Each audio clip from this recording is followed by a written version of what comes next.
Elle a vécu dans l'ombre de son patronyme, mais c'est un prénom qu'elle se fait aujourd'hui. Adèle Hugo, fille de l'écrivain, a composé des partitions longtemps mises en sourdine.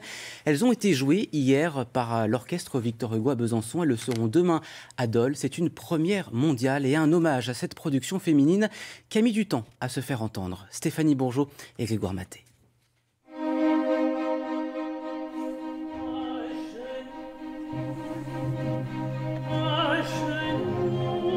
Envoûtante et déroutante.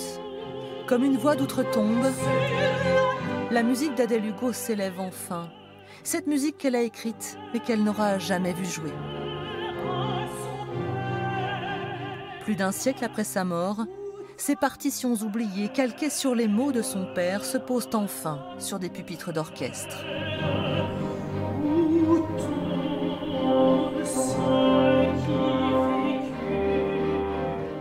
C'est très touchant et quelqu'un qui écrit un peu en autodidacte, c'est-à-dire il y a les qualités de ça qui sont l'invention, la fraîcheur, pas de barrière, et en même temps on sent qu'elle aurait fait des progrès en plus si elle avait pu continuer à écrire avec des œuvres plus grandes, plus larges, un opéra, des symphonies, des choses qui auraient été tout à fait logiques ensuite. Adèle, l'autre fille de Victor Hugo, une jeune femme qui se languit en exil avec lui à Guernesey. Coupée du monde, elle écrit et compose dans l'indifférence familiale. Ses partitions remplissent de vieilles malles dont personne ne se préoccupe.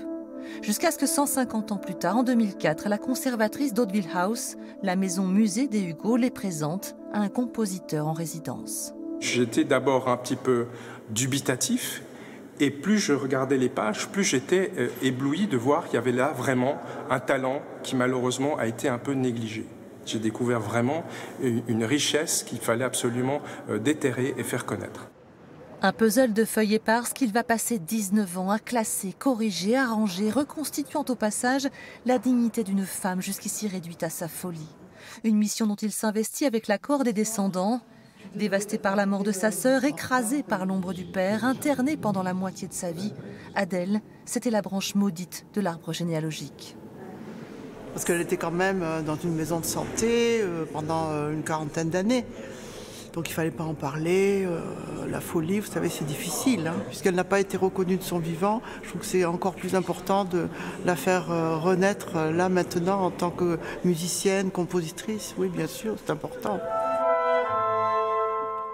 Adèle rêvait de voir sa musique éditée. Ce sera bientôt chose faite. Fidèle à la jeune artiste, Richard Dubugnon n'a rien changé à ses mélodies, se contentant de les habiller pour un orchestre, avant très bientôt d'en faire un disque au casting prestigieux. On est vraiment dans l'idée qu'on va faire quelque chose qui va marquer l'histoire un peu de la musique à notre petite échelle, et que l'orchestre Victor Hugo, évidemment, étant de Besançon, ayant ce nom-là, était celui qui devait faire cet hommage à Adèle. Comme un écho au romantisme hugolien, c'est donc sur les terres natales du père que renaît sa fille, émancipée enfin par la postérité.